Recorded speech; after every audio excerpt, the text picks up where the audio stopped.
बिस्मिल्लाहिर्रहमानिर्रहीम। अस्सलाम वालेकुम नाज़रीन, आप यूट्यूब चैनल देख रहे हैं। मैं इमरान खान हूँ। 3 चीज़ें ऐसी हैं जिनके ऊपर अभी ये तय कर लिया गया एस्टेब्लिशमेंट की जानिब से कि इनके ऊपर ज़ीरो टॉलरेंस होगी और इनकी तैयारी की जा रही है। मजहबी सियासी जमातें जो हैं, चाहे वो फजलुर रहमान साहब हैं, चाहे वो दीगर पॉलिटिकल पार्टीज़ हैं, जमात इस्लामी हैं, बाकी लोग हैं, वो इस पर ऑन बोर्ड ले लिए गए और उन्हें यह कह दिया गया कि इसके ऊपर आपने खप नहीं डालनी।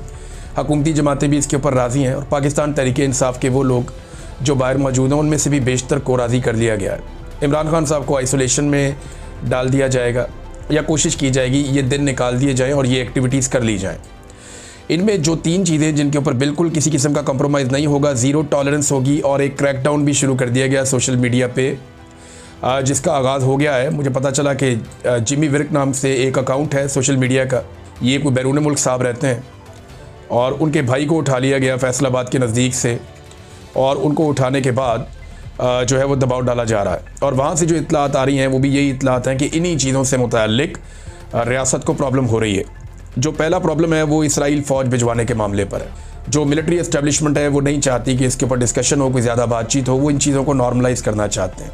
वज़रा जो हैं वो रोज़ाना इसके फ़ायदे गिनवा रहे हैं। वो ये बता रहे हैं कि जनाब कोई फ़र्क नहीं पड़ता, इसराइल जानी चाहिए फ़ौज, फ़लस्तीन पहुँचनी चाहिए फ़ौज इसराइल की मंजूरी के बाद।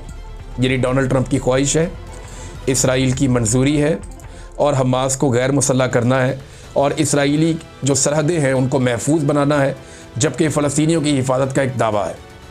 हकीकतन तो ये है कि फ़लस्तीनियों की जो एक मुज़ाहमत है या एक जद्दोजहद आज़ादी है वो अब हमेशा के लिए ऐसा लगता है कि ख़त्म होने जा रही है और जो इसराइल नहीं कर सका वो ये फ़ौज कर देगी जो अब जा रही है फ़लस्तीन में या गज़ा में। तो नंबर 1, इसके ऊपर किसी किस्म का वो कहते हैं जी कोई बात ना करे। इसके ऊपर बहुत दबाव आ रहा है सोशल मीडिया के ऊपर, जो लोग इस पर बात कर रहे हैं उन पर बहुत दबाव आ रहा है और रोका जा रहा है कि इसके बारे में बात ना करें। नंबर 2, अफ़गानिस्तान से लड़ाई और कबायली इलाकों में ऑपरेशन पर, इस हवाले से भी ज़ीरो टॉलरेंस है। वो कहते हैं जी इस बारे में तो बात ही ना करे कोई, क्योंकि ये दोनों चीज़ें याद रखिएगा जुड़ती हैं डोनाल्ड ट्रंप के साथ। ये दोनों चीज़ें डोनाल्ड ट्रंप की ख्वाहिशात की तकमील में हो रही। यानी डोनाल्ड ट्रंप की ये ख्वाहिश है कि पाकिस्तान इसराइल को तस्लीम करे, पाकिस्तान इसराइल के साथ अच्छे ताल्लुकात बनाए और हमास को हमेशा के लिए ख़त्म कर दिया जाए और जहाँ फ़लस्तीनी है वो वहाँ महदूद रहें। फ़लस्तीनी रियासत बने या ना बने उसके बारे में वो अभी तक कन्फ्यूजन का शिकार हैं डोनाल्ड ट्रंप। तो इस हवाले से पाकिस्तान की एस्टेब्लिशमेंट डोनाल्ड ट्रंप को फॉलो कर रही है। अफ़गानिस्तान में डोनाल्ड ट्रंप को बगराम एयरबेस चाहिए। उन्होंने कहा जी अगर ये काम करोगे तो ठीक है, नहीं तो फिर हम ये बताएंगे, अफ़गानियों के लिए हालात मुश्किल हो जाएंगे।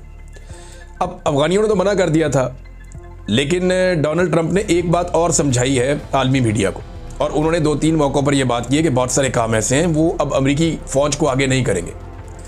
वो काम वो अमरीकी फ़ौज से नहीं लेंगे। वो काम करने के लिए उन्हें खित्ते में दीगर फ़ौजें मुयस्सर हैं और वो उन फ़ौजों के ज़रिए से वो काम लेंगे, जैसा कि उन्होंने हमास को ख़त्म करने का या हमास को कुचलने का जो फ़ैसला किया उसके बारे में भी उनका यही मानना है। तो इसराइल फ़ौज भिजवाने का मामला हो या अफ़गानिस्तान से लड़ाई का मामला हो, ये दोनों चीज़ें जाकर जुड़ जाती हैं डोनाल्ड ट्रंप की ख्वाहिशात के साथ। और कबायली इलाकों में जो ऑपरेशंस हैं ये तो बड़े लंबे अरसे से चल रहे हैं। देखिए मेरा एक सादा सवाल है, अगर इसी तरह अमन आ जाता ऑपरेशंस के ज़रिए तो बलूचिस्तान में पाकिस्तान की फ़ौज को गुज़िश्ता कई दहाइयों से फ्री हैंड है। वहाँ पे उन्होंने बड़े खौफनाक ऑपरेशन किए हैं और वो मुट्ठी भर दहशतगर्द है। वहाँ पे बहुत थोड़े लोग हैं लेकिन उन्हें ताज़ा खून मिलता रहता है जबरी गुमशुदगियों की वजह से, रियासती पॉलिसियों की वजह से, नाइंसाफ़ियों की वजह से और महरूमियों की वजह से उन्हें ताज़ा खून मिलता रहता है। इसलिए उनकी तहरीक चलती रहती है और अब तक पूरे बलूचिस्तान में अमन व अमान कायम नहीं हो सका। बलूचिस्तान में वो इलाके जो छावनियों की तरह बंद कर दिए गए हैं वहाँ आप कुछ ज़िंदगी गुजार सकते हैं, बाकी एरियाज़ में आप महफूज नहीं होते। किसी वक्त भी आपके साथ कुछ भी हो सकता है। किसी सड़क पे आप ट्रैवल कर रहे हो और कई दहाइयों से फ़ौजी ऑपरेशन वहाँ चल रहा है। अगर फ़ौजी ऑपरेशन मसले का हल होता तो इंतहाई कमज़ोर वहाँ पे जो दुश्मन है उसको अब तक शिकस्त दे दी जाती। ये जो इस तरह की लड़ाइयाँ होती हैं इसमें आपने बयानियाँ खड़ा करना होता है। थोड़े दिन पहले मैंने इस पर तफसीली बात की थी। तो जब बलूचिस्तान में अमन नहीं आया तो अब कबायली इलाकों में अमन कैसे लेकर आएंगे? कबायली इलाके के लोग ये कह रहे हैं और सुहेल अफरीदी भी ये कह रहे हैं और जो उनके हमायती हैं बाकी लोग वो भी ये कह रहे हैं कि ये अमन के लिए तो है ही नहीं ऑपरेशन, ये तो मादनियात के लिए, हमारे वसाइल पे कब्ज़े के लिए ऑपरेशन है और यहाँ से हमारी मादनियात उठाकर ले जाई जाएंगी और दुनिया को बेच दी जाएंगी और खैबर पख्तूनख्वा के जो कबायली हैं उन्हें क्या मिलेगा? कुछ भी नहीं मिलेगा।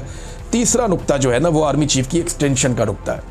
मैंने आपसे कहा ना कि 3 चीज़ों के ऊपर क्रैकडाउन भी होने जा रहा है, 3 चीज़ों के ऊपर ज़ीरो टॉलरेंस भी फैसला कर लिया गया है, और इन 3 चीज़ों के ऊपर रियासती बयानियाँ बनाने के लिए बहुत सारे लोगों को राब्ता भी किया गया है।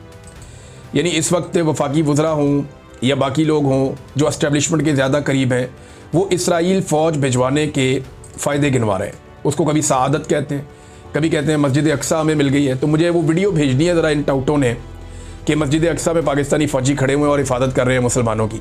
ज़रा वो वीडियो मुझे भिजवा देना जब फ़ौज यहाँ से जाएगी तो।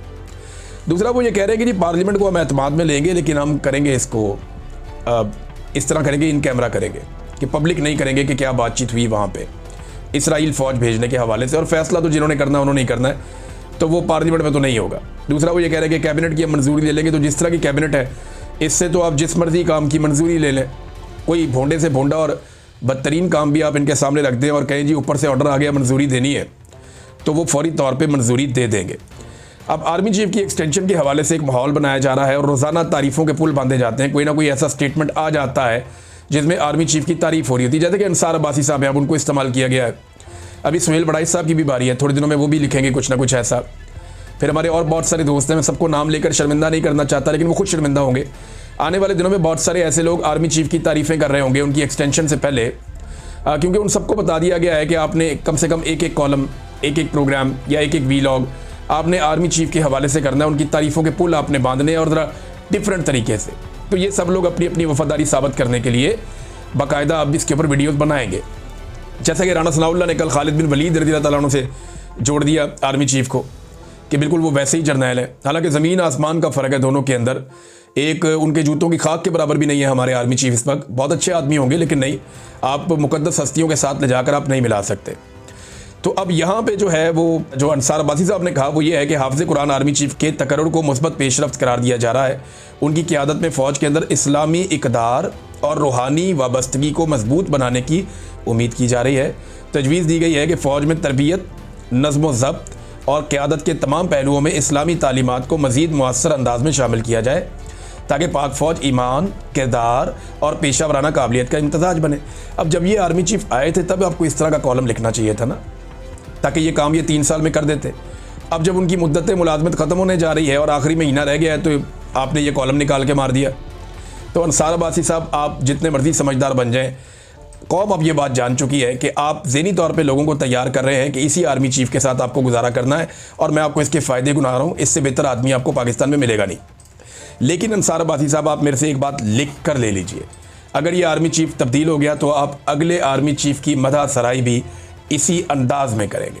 अगले आर्मी चीफ को भी आप इसी अंदाज में ज़मीन और आसमान के कलाबे मिला देंगे, और आप ये कहेंगे कि उससे बेहतर आदमी कोई नहीं हो सकता। ये तारीख़ है आप लोगों की। अब तक के लिए इतना ही। अपना ख्याल रखिएगा, अपने चैनल का भी। अल्लाह हाफ़िज़।